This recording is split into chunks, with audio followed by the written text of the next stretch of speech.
Masika Wetangula, Madam Deputy Speaker, the Secretary General of the Commonwealth Parliamentary Association, Mr. Stephen Twigg, the Leader of Majority, Kimani Ichung'wah Anthony, the Leader of Minority, Opiyo Wandayi, the whips, honorable members, good afternoon. Hamjambo. I am truly happy to be in your midst. And before I make my small remarks, let me first take this opportunity to congratulate each and every one member who has been elected to the 13th Parliament. Honorable members, I repeat to say congratulations because I am a practicing politician. I have been elected a few times, and I know how difficult it is to persuade people to elect one. So I have tremendous respect for elected officials. Congratulations to all of you. Congratulations to those who earned the respect of their political parties to be nominated. And let me say from the onset that I look forward to working with all of you. I join you, honorable members, on this National Assembly Day at this event of tremendous importance as you undertake deliberations, reflections, consultations, and other discourses related to your mandate, which is essential to citizen well-being and our collective national progress. Since my last encounter with you, when I addressed a joint sitting of Parliament, significant developments have unfolded in our constantly evolving context. The role of the legislature has continued to assert itself in highly important, far-reaching ways. The need for a clear, rational, sustainable, and clear framework of engagement between the three arms of government has come out in very sharp focus.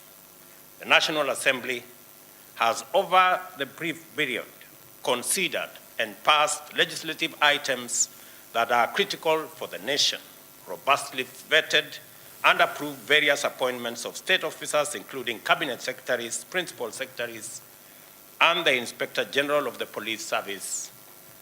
At the same time, you have concluded important internal agendas, including the formation of House committees, and it is my special honor to respectfully acknowledge the presence of the chairpersons and vice chairpersons who are in our midst. Pongezi sana waheshimiwa for being given the mandate to run the affairs of the various committees of the House. I thank you, Mr. Speaker, and honorable members for the priority you have accorded the government agenda in the House. As a result, we were able to expeditiously constitute the executive, conclude critical legislation, consider and approve various nominees for appointment to public office. The approval of the regulations which brought the Hustler Fund into operation, thereby realizing our financial inclusion agenda, is of particular historic significance. Similarly, the first legislation to receive my assent, the Independent Electoral and Boundaries Commission number 1 of 2023, is designed to provide a framework for us with close parliamentary oversight to sustain the incremental perfection of our electoral regime. And in so doing, the National Assembly plays its part in setting the stage for us to deliver on our commitment to undertake a radical socio-economic transformation with a view to uplifting Kenyans and all our people.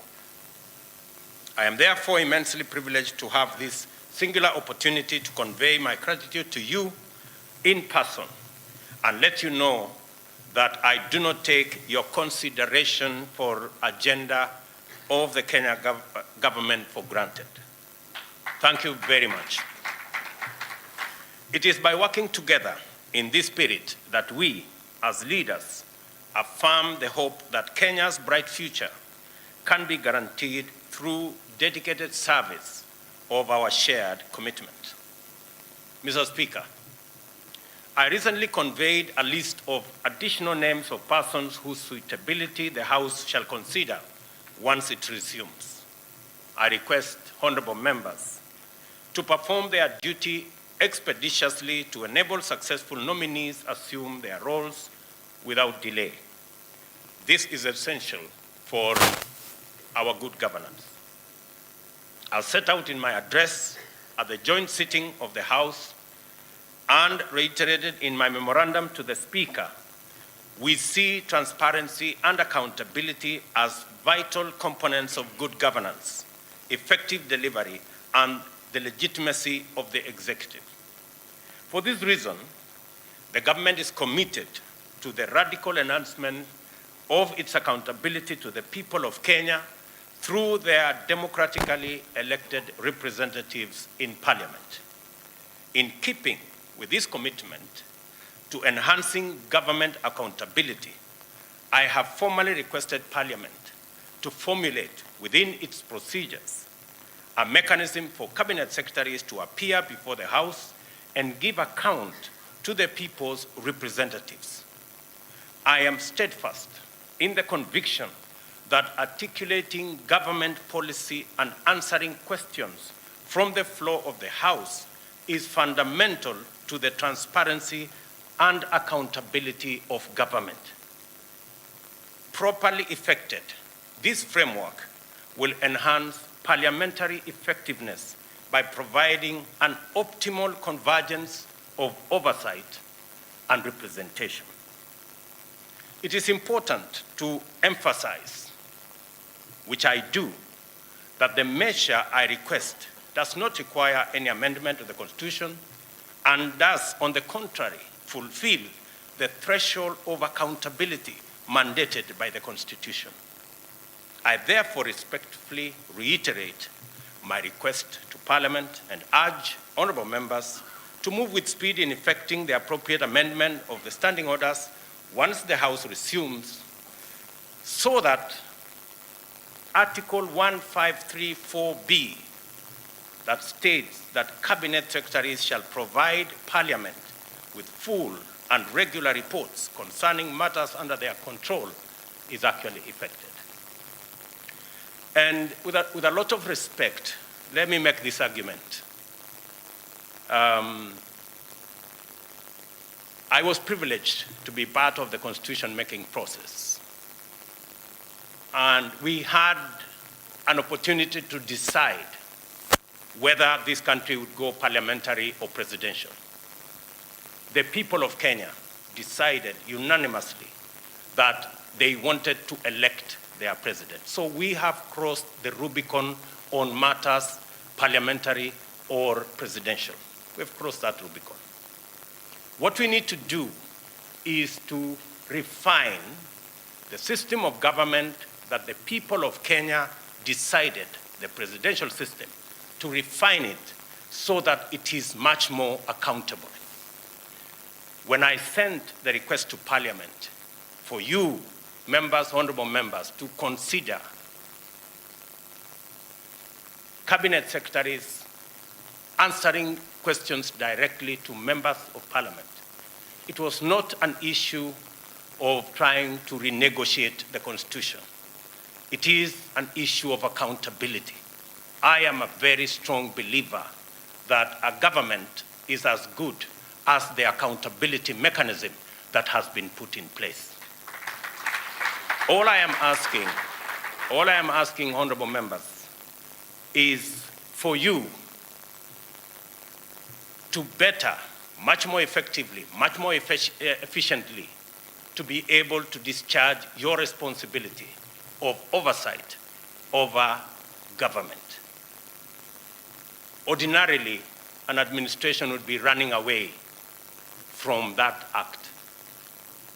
But I am presenting my government to you, honorable members, to oversight, to ask questions, to interrogate, so that we can have a better country for all of us. To affirm that we are well and truly on a new trajectory in legislative management, I cannot fail to mention and commend the recent facilitation by the House of the work of majority and minority caucuses outside the scope of formal parliamentary business. I recently attended a meeting of the majority caucus and was able to observe and confirm the value of this new practice. It is a welcome innovation, and I salute the imagination deployed by the House in achieving this outfit. I hope Opio and I will also welcome me to the minority caucus, maybe to have a conversation. I indicated at the onset that this event is critical and of fundamental importance. By design, Parliament is a consequential institution of state. A democratic government is underpinned by a representative assembly. The people, who are sovereign, speak to government on a continuous basis through Parliament. Through their members of Parliament, the people ask questions, find answers, audit the exercise of power and resources by their authorized officials, authorize the sharing of resources, interrogate, and moderate public policy. In our progressive democratic dispensation, the government is not feasible in any shape or form without a duly constituted parliament. It is clear that the robustness of our democracy, effectiveness of government, viability of the state, and the feasibility of development depend to a considerable extent to the existence and effective functioning of a strong parliament. The role of parliament, as set out in Article 94, outlines the fundamental scope of the institution. The role of the National Assembly, as set out in Article 95, goes further to establish the vital implications of this indispensable institution. Members of Parliament are therefore state officers who individually and collectively perform duties and functions that go to the heart of governance and democracy. The Constitution has invested heavy demands upon your legislative oversight and representative roles. At the same time, it is most remarkable that there exists no standard curriculum, education, or training institution to facilitate legislators in performing their functions. The principle of sovereignty of the people dictates that no barrier should fetter its full exercise, and that whoever the people elect must be deemed fit for purpose and promptly thrown into the deep end of complex, diverse, often specialized technical legislative activity with monumental national implications. I know from experience that how Parliament fares collectively is a function of the capability and efforts of individual legislators. I also know that effective representation of our constituencies is highly challenging, and that at all times we work under significant resource constraints. Nevertheless, members of Parliament quickly adapt to the pace of national service at the parliamentary level by principally exercising an insatiable curiosity and also through peer learning. In this gathering, there exists precious nuggets of wisdom and invaluable learnings from the experience of colleagues who are sitting here, especially those who are ranking members. This post-election seminar is therefore particularly welcome since it provides a more structured forum for the exchange of insights, experiences, techniques, and contemporary knowledge on the conduct of parliamentary affairs. I have noted that your engagements will cover such critical matters as parliamentary procedures, budgeting, as well as powers and privileges. These go to the heart of your role as parliamentarians and will simultaneously fulfill the functions of a welcome new learning for debunked members and a timely refresher course for the veterans. Equally important, this seminar is an opportunity to forge useful networks with colleagues as well as distinguished guests who are present here, including the gentlemen from Commonwealth who are visiting from various other jurisdictions. By design, our parliament represents the face of Kenya. Its diversity is unrivaled as a perennial feature of the institution. Every portion of Kenya, as well as every community, belief, shade of opinion, and occupation are represented. The representatives themselves are equally diverse, with members hailing from innumerable professional backgrounds and walks of life.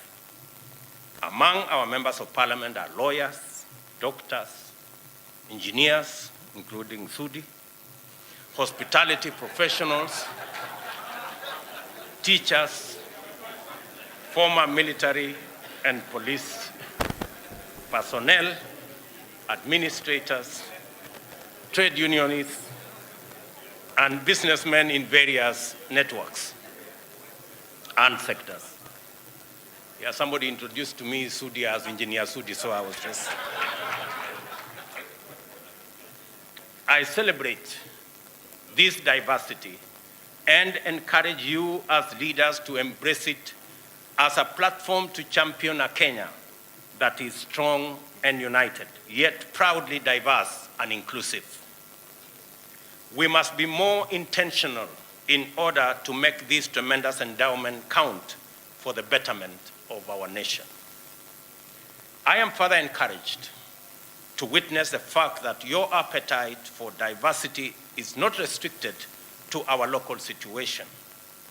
You have partnered with the Commonwealth Parliamentary Association to host this seminar and brought on board facilitators from South Africa, the United Kingdom, Australia and Canada, as well as the United States of America through the good offices of the National Democratic Institute and the International Republican Institute.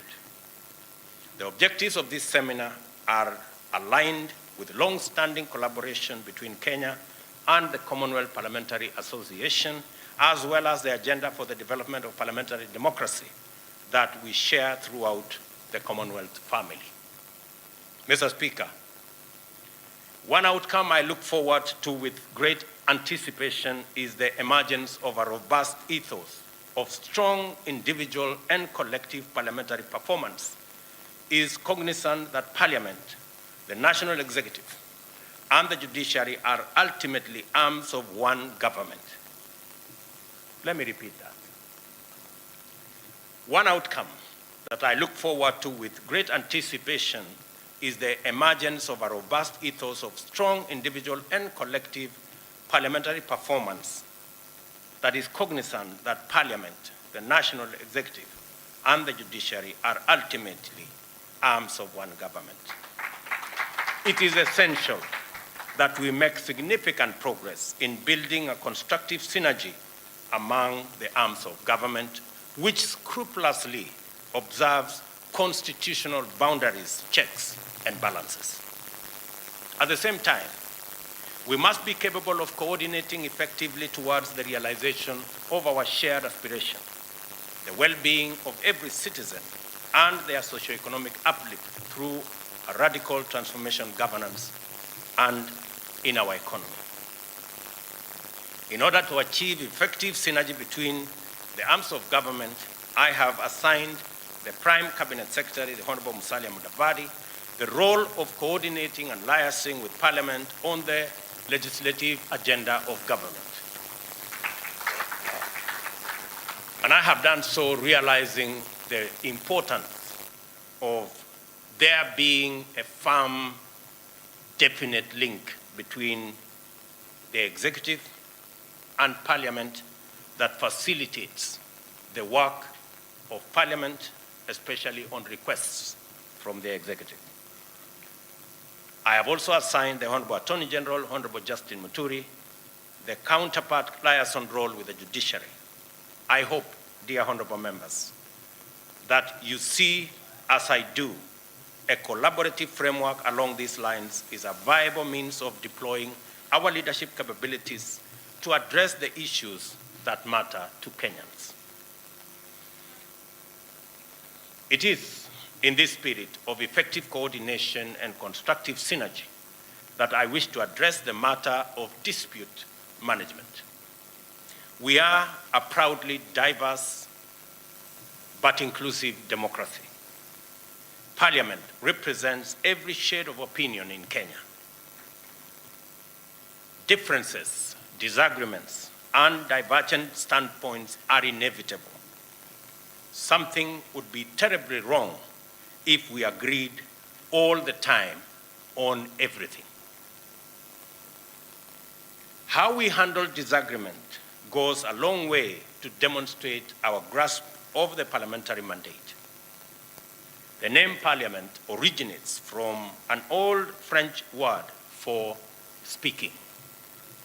Parliament is the national forum where the people, through their representatives, reason together on a continuous basis.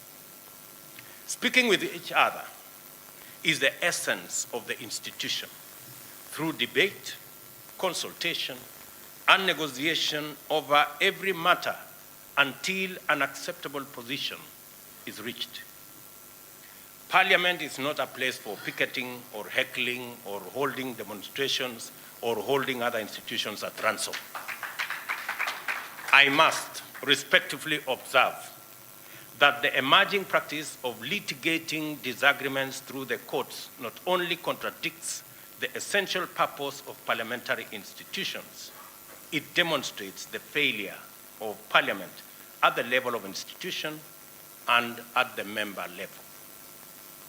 The people elected members of the National Assembly to perform their work through Parliament, not the judiciary. If the people had wanted their representatives to litigate their matters in the courts, the Constitution would have provided for the elections of magistrates or judges, not parliamentarians. What I'm trying to say is the following, that there will always be issues, and I want to encourage the leadership of Parliament and the collective body of members of Parliament, both in the National Assembly and in the Senate, that we cannot continue to take our disagreements to the judiciary. If anything, we are surrendering the legitimacy of the houses to the judiciary. And the only beneficiaries of these litigations are those people the Speaker was talking about. The vexatious litigants are the only beneficiaries, and of course, the good people.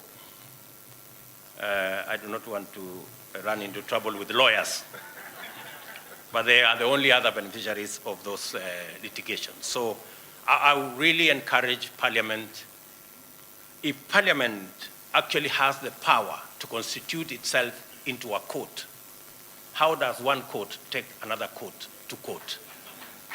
You know, it really must be something that Parliament must really think about. And members from across the divide should be able to provide leadership in a manner that we can be able to create consensus on issues that affect the Houses of Parliament. It is time for the leadership of Parliament in both houses and the majority and minority parties to take a clear stand on this matter and decisively move to discourage the prosecution of parliamentary business in courts. There are some courses of action which automatically fall off our set of strategic options once we properly internalize our purpose, role, and function. For parliamentarians, court litigation is such a course of action. Let us resolve our issues within Parliament.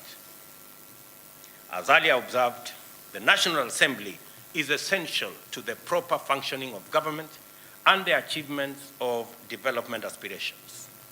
It holds immense power with fundamental implications over every dimension of national endeavor.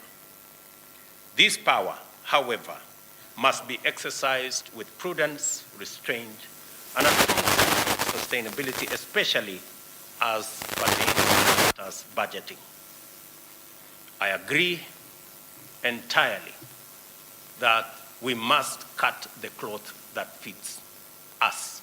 We cannot continuously have an oversized budget and imagine that there will be some miracles that will happen. When I came into office, we had a budget that we needed to borrow 900 billion. And I thought that was reckless and irresponsible. I cut it down to 600 billion. I will be presenting shortly our revised budget that will actualize that commitment that I made to the country.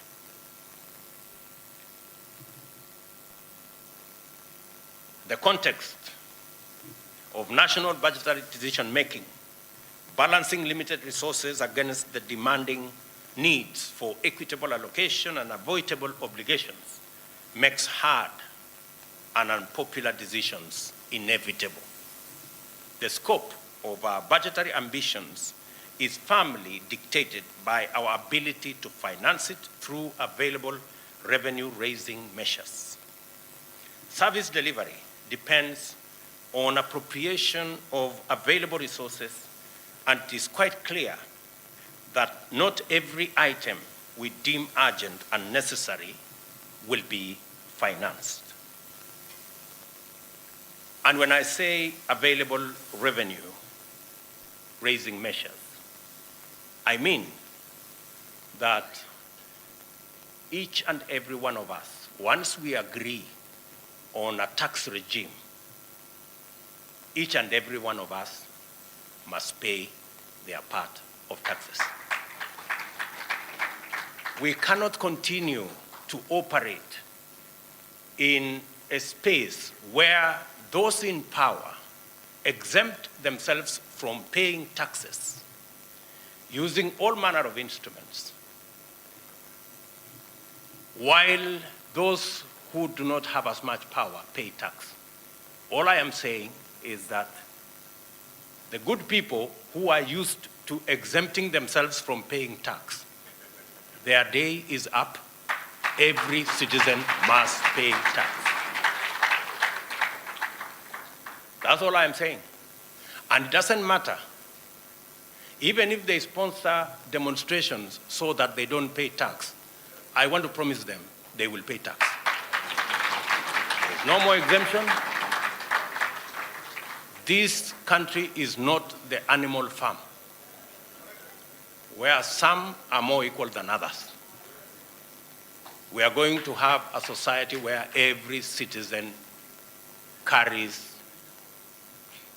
a fair share of our burden to raise taxes. I am not talking about additional taxes. I am talking about taxes that have been agreed upon by Parliament and signed into law. We must therefore be especially prudent, by which I mean that it is our duty to avoid increase in budgetary allocations regardless of financing capacity, and to endeavor at all times to use our offices as servants of the people to ensure that government lives within its means. And that is a collective responsibility, both by the executive and by the legislature, that we ensure that our budget-making process is aligned to the resources that we have. This calls for us to bring back our expenditures within sustainable limits. Our recurrent expenditure currently outstrips revenue collection.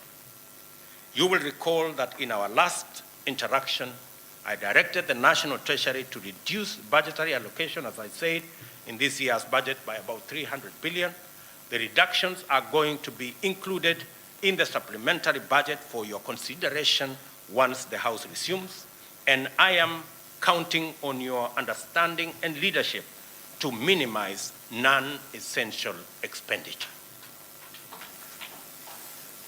As pertains the NGCDF, you don't need to convince me about the importance of decentralized funds in meeting the everyday needs of ordinary citizens at the grassroots. I was a member of parliament when there was no CDF. I was a member of parliament when we introduced CDF. I know the difference. It is like day and night. I understand the pressure that you are under in regard to this matter, and I am also aware that the National Treasury has communicated its commitment to a disbursement schedule that is realistically aligned to revenue projections and actual collections. I therefore ask you to be understanding and to work with what is actually possible. And I will be as candid as I can be so that we don't overpromise and we don't underdeliver. I reiterate that we must take a stand and play our part in enhancing budgetary sustainability and minimize fiscal risks by aligning our demands with the best budgeting principles within the limits of our budget policy. Due to the prevailing drought, our people are undergoing food stress. We are taking measures to alleviate the situation by distributing basic food supplies to the most vulnerable in affected populations. It is our plan to support our farmers through provision of adequate farm inputs, including affordable fertilizer, mechanization, technical and extension services, as a key priority. And let me say, it is true, we have a serious situation of cost of living. We didn't get here overnight. We got here because of a series of decisions that were not made in the right direction. We will not get out of it by magic. We will get out of it by clear plans, interventions. And I want to promise you, members, that we have already registered 5 million farmers across the country. We intend to work with our farmers to grow our food so that we do not become slaves of imports from other countries when we have farmers who can do this for us. All the farmers are asking is to work with government to ensure that they can produce food for our nation. I know that the National Assembly has and will continue to receive reports detailing the manner and extent of environmental harm occasioned in various parts of the country through various reckless and illegal acts. Deforestation and pollution are among the leading practices. I recently launched a national tree planting program aimed at growing at least 15 billion trees by the year 2032. I urge you to join the movement to green Kenya by leading tree planting campaigns in your constituencies. Additionally, I encourage you to be mindful of the imperative to prioritize the conservation of wetlands and inland water bodies, including rivers and swamps, which are critical for our water needs. I have been greatly encouraged to note your strong participation in regional and Pan-African forums. This is an aspect of your activity that deserves greater focus as an integral part of your functions.